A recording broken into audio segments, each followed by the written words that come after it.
आज मैं बहुत ही खुश हूँ क्योंकि आज पूरे 11 साल बाद अमेरिका से मेरा दोस्त अपनी पढ़ाई पूरी करके वापस लौट रहा है। उसने भौतिक शास्त्र के विषय पर पीएचडी की हुई है। उसका मानना यह है कि दुनिया में जो भी कुछ हो रहा है उसमें कहीं ना कहीं फिजिक्स छुपा हुआ होता है।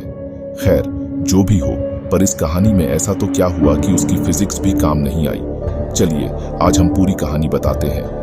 जब वो अमेरिका से वापस आया तो सीधा मुझसे मिलने के लिए मेरे घर पे आ गया और आकर ही मुझसे गले मिल गया।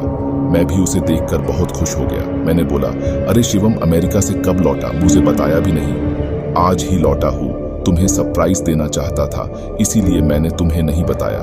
और बता, क्या हाल चाल है? घर में सब कैसे है? मैंने कहा, सब बढ़िया है और घर में भी सब अच्छे हैं। तू बता, तू कैसा है? तुम्हारी पढ़ाई पूरी गई क्या? हाँ, मेरी पढ़ाई तो कंप्लीट हो गई और अब मैं हमेशा के लिए इंडिया वापस आ गया हूँ। अब हम दोनों मिलकर खूब मस्ती करेंगे। मैंने कहा, ठीक है, पर आज तुम्हें मेरे घर पे खाना खाने के लिए आना पड़ेगा। वो बोला, जरूर आऊंगा, और है उसके बाद हम कहीं घूमने के लिए जाएंगे, कुछ तूफानी करेंगे, ठीक है ना? मैंने बोला, ठीक है। उसके बाद हम दोनों ने रात को खाना खाने के बाद हमारे गांव के पुराने मंदिर में घूमने के लिए गए। मैंने बोला, शिवम, क्या तुम्हें पता है ये मंदिर बहुत ही ज्यादा प्रचलित है? उसने हैरान होकर बोला, ओह, तो ये है तुम्हारा तूफानी अंदाज। क्या यार तुझे कोई अच्छी जगह नहीं मिली कि तू मुझे यहाँ ले आया? मंदिर? मैंने बोला, तुम चलो तो सही, बहुत मजा आएगा।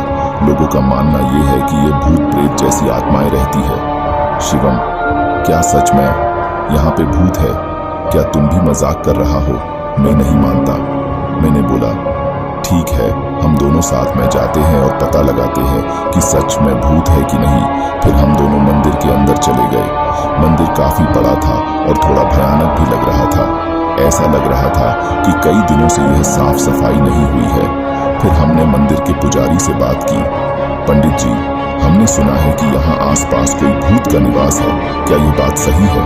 ये सुनकर वो पुजारी हमको घूरने लगा और बोला, चले जाओ यहाँ से, ये जगह तुम्हारे लिए सही नहीं है। मैंने बोला, क्यों? पंडित जी, आओ मेरे साथ, मैं आपको बताता हूँ। इतना कह के वो हमें एक कमरे में ले गया और हम जैसे ही अंदर गए तो वो पुजारी ने बाहर से उस कमरे को लॉक कर दिया। ये देखकर मैं और मेरा दोस्त शिवम घबरा गए।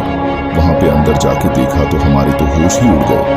वहां उस रूम के अंदर कई सारे कंकड़ और हाथ पिंजर पड़े थे और बहुत ज्यादा गंदी बांस आ रही थी। उतने में ही पीछे से दो बड़े और भयानक दिखने वाले आदमी आए। उन्हें देखकर ऐसा लग रहा था कि वो कोई साधारण इंसान नहीं बल्कि मांस और खून पीने वाले नरभक्षी हैं। ये सब देखकर हम बहुत डर गए। हमने तो मान ही लिया था कि अब हम जिंदा नहीं बचेंगे। फिर उन दोनों ने हमें कस के पकड़ा और हमें एक कोने में गए।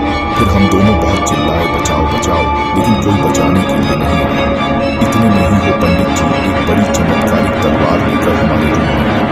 फिर उन तीनों ने रूम में आग लगा के मंत्रोच्चार करना शुरू कर दिया। हमने यह सब देखकर डर के मारे और ज्यादा जोर जोर से चिल्लाने लगे। ठीक उसी समय किसी ने बाहर से हमारे रूम का दरवाजा खटखटाया। दरवाजे की खड़खड़ाहट सुनकर उन तीनों ने रूम की आग बुझा दी और दूसरे कमरे में चले गए। हमने तुरंत ही उठकर उस रूम का दरवाजा खोल दिया। दरवाजे के सामने उस मंदिर के ट्रस्टी और आसपास के रहने वाले लोग खड़े थे। हम कुछ बोले उससे पहले उन लोगों ने हमें धमकाना शुरू कर दिया। तुम दोनों कौन हो? यहां मंदिर में चोरी करने के लिए आए हो? सच बताओ, वरना हम पुलिस को बुलाएंगे। हमने सब सच बता दिया, लेकिन उन लोगों को हमारी बातों पे भरोसा नहीं हो रहा था, बल्कि उल्टा हमें डांटने लगे। तुम दोनों क्या बोल रहे हो? नशा करके आए हो क्या? ये मंदिर कई सालों पहले खंडेर हो चुका है। यहाँ कोई पुजारी नहीं है। अब चलो यहाँ से, वरना हम पुलिस को बुलाएंगे। ये सुनकर हमारे तो होश ही उड़ गए, क्योंकि हमने अभी तक जो देखा वो कई इंसान नहीं बल्कि उनकी प्रेत आत्माएं ही। हम तुरंत ही मंदिर से बाहर निकल गए। बाहर निकलते समय मैंने मंदिर की खिड़की से अंदर देखा तो वो तीनों वहीं पे मौजूद थे और मुझे देखकर हंस रहे थे। मैं और मेरा दोस्त तुरंत बाइक लेके घर पहुंच गए। आज भी मैं उसके बारे में सोचता हूं तो भी मेरा हृदय डर के मारे कांपने लगता है।